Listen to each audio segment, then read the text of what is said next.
जिंदगी जिसे हवा में उड़ा दो। जिंदगी मजाक नहीं है जिसे हवा में उड़ा दो। जिंदगी गणित का सवाल भी नहीं है जिसमें उलझ के रहा जाए। ये तो कर्तव्यों की वो सीढ़ियां हैं जिस पे मंद मंद गति से चढ़ा जाए।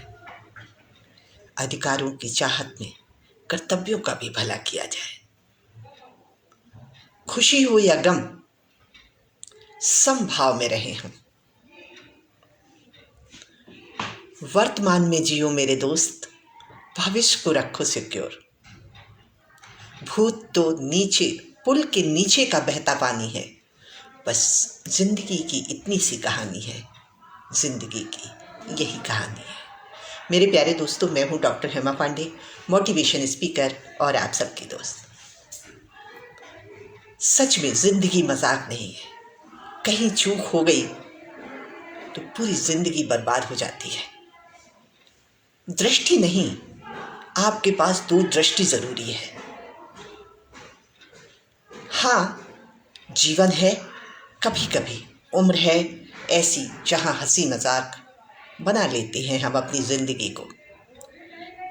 लेकिन यदि समय से ज़्यादा हमने जिंदगी को मजाक बनाया तो जिंदगी हमें मजाक बना देगी। सेहत के मामले में हो, सोशल रिश्तों के मामले में हो, आर्थिक बजट के मामले में हो या अध्यात्म के मामले में हो। दुनिया भर की तमाम प्रजातियां, चाहे जानवर लीजिए आप, पशु पक्षी लीजिए, पेड़ पौधे लीजिए, कुछ समय हवा में लहराते तो हैं, अटखेलियां भी करते हैं, खेलते भी हैं, लेकिन समय को बहुत जल्दी पकड़ लेते हैं, अपनी जड़ों को मजबूत कर लेते हैं। अपने जानवरों को देखा होगा कि बच्चों को अनुशासित करते हैं, अनुशासन सिखाते हैं। बहुत दिनों तक बच्चों को उनकी तरह जी लेने से या ज़रूरत से ज़्यादा अनुशासन लादने से ज़िंदगी न सिर्फ बच्चों की बल्कि हमारा भी बुढ़ापा खराब कर देते हैं। समय बदलता है, परिस्थितियां बदलती हैं, तो हमें भी बदलना पड़ता है। यही प्रकृति का नियम है। यदि आप बच्चों के साथ नहीं चल सकते हैं, नहीं दौड़ सकते हैं, तो कम से कम उन्हें रोकना टोकना तो बंद कीजिए। और बच्चों को भी चाहिए कि उन्हें पुराने अनुभवों का लाभ लेते रहें, अपने अहम को चोट ना मारें।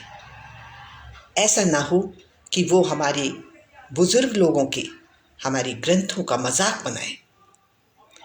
क्योंकि जब भी कोई रचना होती है, जब भी कोई ग्रंथ लिखे जाते हैं, किताबें लिखी जाती हैं, वो उस व्यक्ति के पुराने अनुभव होते हैं। जिंदगी भर के अनुभवों को बटोर कर वो लिखता है।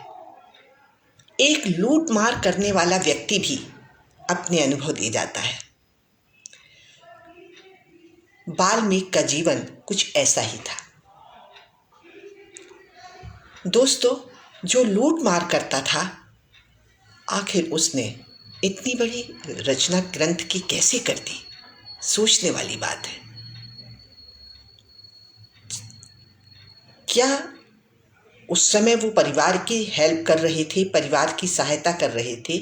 ऋषि मुनियों को उन्होंने रोका, उन्हें बांधा। ऋषि मुनियों ने सिर्फ एक ही बात कही कि तुम जो कुछ कर रहे हो बहुत अच्छी बात है, लेकिन किसके लिए कर रहे हो? उन्होंने कहा अपने परिवार के लिए। तो जाओ परिवार वालों से पूछना कि हमारा वक्त खराब है तो क्या वो हमें साथ देंगे? हमारी परिस्थितियां खराब हैं तो क्या वो हमें सपोर्ट करेंगे? हमारी जिंदगी के बदले में अपनी जान देने को तैयार हैं। और उन्हें जो जवाब मिला उससे उन्होंने अपने आप को बदल डाला। रिश्ते बहुत अच्छे होते हैं मेरे दोस्त, लेकिन जब भी आप किसी एक रिश्तेदार की तरफ उंगली करते हैं तो 4 उंगलियां आपकी तरफ ही आती हैं। तो गैरों की तरफ मत, अपनी तरफ देखिए। आज एक कहानी के माध्यम से मैं आपको बताने की कोशिश करती हूँ कि यदि आपने अपनी तरफ देखा तो सफलता आपके कदम चूमेगी। अपनी वैल्यू बढ़ाइए, अपने ऊपर काम करिए। समय बहुत कम है और हम सबका इंटरवल तो हो भी चुका है। जब समय खराब होता है तो सारे रिश्तेदार कोरियोग्राफर हो जाते हैं। समय कभी अच्छा और बुरा नहीं होता है। जब भी किसी काम की, अच्छे काम की शुरुआत करनी होती है, समय अच्छा ही होता है। समय पे बदल डालो, नहीं तो समय ने बदला तो बड़ी तकलीफ होती है। दोस्तों, मेरे सामने सामने मैंने बहुत बार उन लोगों को आगाह किया, इसके बावजूद भी सेहत के प्रति लापरवाह रहने से आज वो अस्पताल में है और अब उन्हें समय ने बदला है। बहुत परेशानी हो रही है, बहुत कष्ट हो रहा है। दोस्तों, सबका अच्छा समय आता ही है। बंद पड़ी घड़ी भी एक समय अपना सही समय बताती है। जिंदगी बड़ी मुश्किल से मिलती है। कई योनियों के बाद जीवन मिला है। कुछ ऐसा करें जिससे जीवन सार्थक हो सके। सार्थक क्या होगा दोस्त, आप तो अपनी ही औलाद को बना नहीं पाए, देश का कर्ज लेके ही चले जाओगे। उन माता पिता का कर्ज लेके जा रहे हो जिन माता पिता ने अपनी औलादों को संवारा है, सजाया है, बनाया है। आप दूसरों की तरफ ही देखते रहे, कभी अपनी तरफ देखने की कोशिश ही नहीं की। अभी भी वक्त है। एक व्यक्ति कुछ जवाहरात हीरे लेकर, हीरे का व्यापारी है और वो जा रहा है।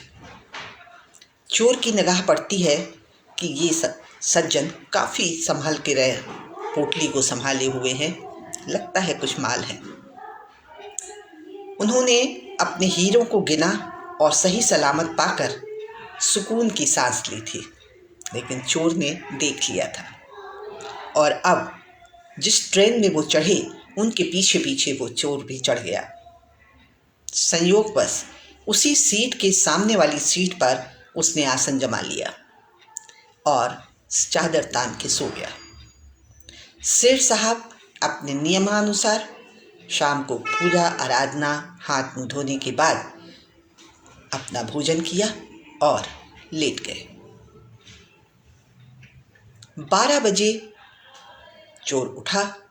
उसने सेठ साहब के सामान की पूरी तलाशी ली और जैसे ही वो तलाशी लेता गया उसे कोई भी सामान नहीं मिला।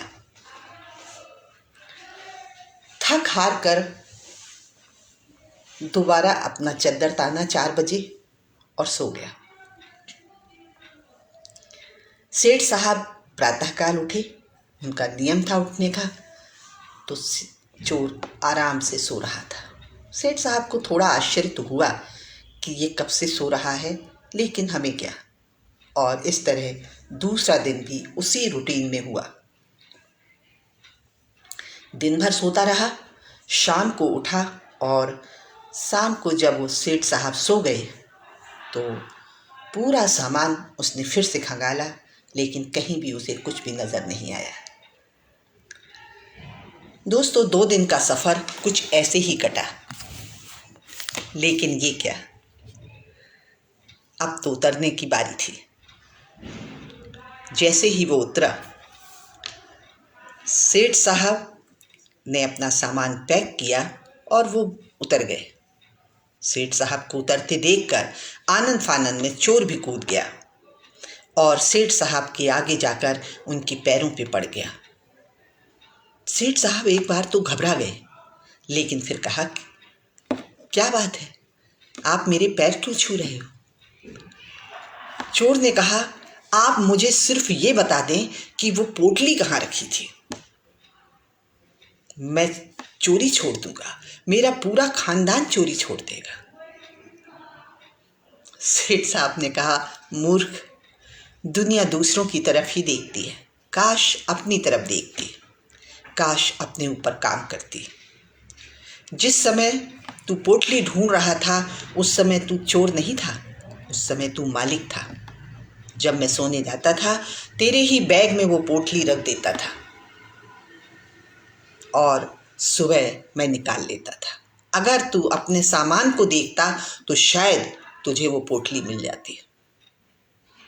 दुनिया यही गलती करती है और सफ़र खत्म हो जाता है। अभी भी वक्त है दोस्तों, दूसरों की तरफ नहीं, सिर्फ अपनी तरफ देखिए।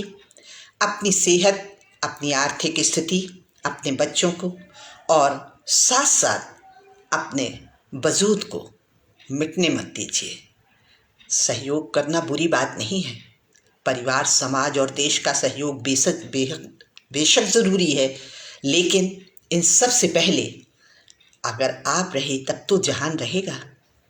आप ही नहीं रहे तो इस दुनिया का, इस अस्तित्व का क्या होगा। मैंने बहुत सारे ऐसे परिवार देखे हैं जब साधन संपन्न हुए लेकिन खुद मिट गए। अति सर्वत्र वर्जते, किसी भी चीज़ की अति आपको बर्बाद कर देती है। फिर वही लाइन दोहराऊंगी मेरे दोस्त कि ज़िंदगी मजाक नहीं है जिसे हंसी में उड़ा दो। ज़िंदगी गणित का सवाल भी नहीं है जिसमें उलझ के रहा जाए। ये तो कर्तव्यों की वो सीढ़ियाँ हैं जिसमें मंद मंद गति से चला जाए। अधिकारों की चाहत में कर्तव्यों का भी भला किया जाए। खुशी हो या गम, समभाव में रहें हम। वर्तमान में जियो मेरे दोस्त, भविष्य को रखो सिक्योर। भूत तो पुल के नीचे का बहता पानी है, बस जिंदगी की यही कहानी है, जिंदगी की यही कहानी है। जय हिंद, जय भारत, नमस्कार।